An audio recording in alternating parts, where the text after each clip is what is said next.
Hello नमस्कार। तर ह्या व्हिडिओमध्ये मी इथं डोसा बनवण्यासाठी कशा प्रकारे मी इथं तांदूळ वगैरे भिजत घालते आणि पीठ तयार करते दाखवणार आहे। तर सर्वात आधी मी इथं रेशनची तांदूळ इथं वापरलेले आहेत। मी इथं 4 वाटी रेशनचं तांदूळ घातलेलं आहे। त्यामध्ये मी 1 वाटी हरभऱ्याची डाळ घातलेली आहे। त्यानंतर मी अर्धी वाटी इथं उडीद डाळ घातलेली आहे।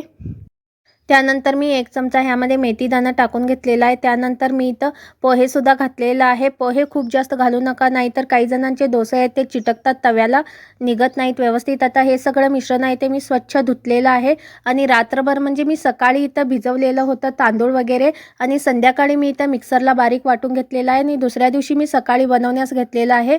आता अशा प्रकारे तुम्ही पीठ आहे ते बनवून घ्यायचं आहे। त्यामध्ये मी फक्त अर्धा चमचा इथं सोडा घातलेला आहे आणि थोडंसं मीठ घातलेलं आहे, म्हणजे चवीपुरतं मीठ घालायचं आहे आणि तव्याला तुम्ही सर्वात आधी तेल आणि थोडंसं पाणी मारून घ्यायचं आहे। त्यामुळे डोसे आहे ते खूप छान असं निघतात आणि माझा तवा आहे तो खूपच जुना आहे, पण इथं मी अशा प्रकारे पीठ इथं बनवते त्यामुळे माझे डोसे आहेत ते खूपच छान असं निघतात।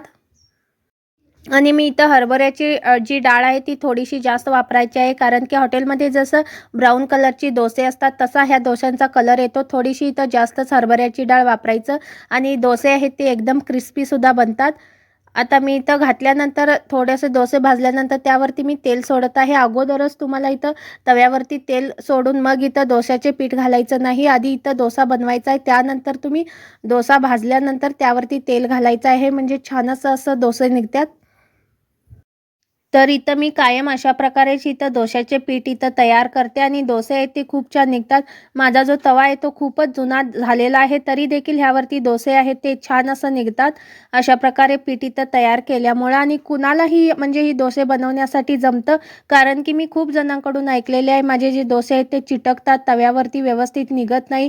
पण तुम्ही नक्की अशा प्रकारे इथं ट्राय करून पहा, तुम्हाला सुद्धा इथं व्यवस्थित असं तुमचे सुद्धा डोसे आहेत ते इथं बनतील। आता मी इथं जितकं पाहिजे तितकेच डोसे बनवून घेतलेले आहे। माझ्या मुलग्याचा सुद्धा डबा आहे, त्याच्यासाठी मी बनवलेला आहे त्याला नाश्त्याला आणि डब्याला। त्यानंतर मी चटणी देखील बनवून घेतलेली आहे आणि काही डोसे आहेत ती इथं मी माझ्या भावांना देखील देणार आहे, कारण की माझे जे सासर आणि माहेर आहे ते एकच गाव आहे आणि मी त्यांना देखील असं सोडून वगैरे मला अजिबातच खायचं होत नाही। आणि माझ्या घरी आजी आणि मम्मी राहतात, त्यांना देखील अशा प्रकारचे जे पदार्थ आहेत ते बनवता येत नाहीत आणि ते देखील काहीही बनवू दे, घरात आमची आजी आहे ती मला इथं नक्कीच आणून देते।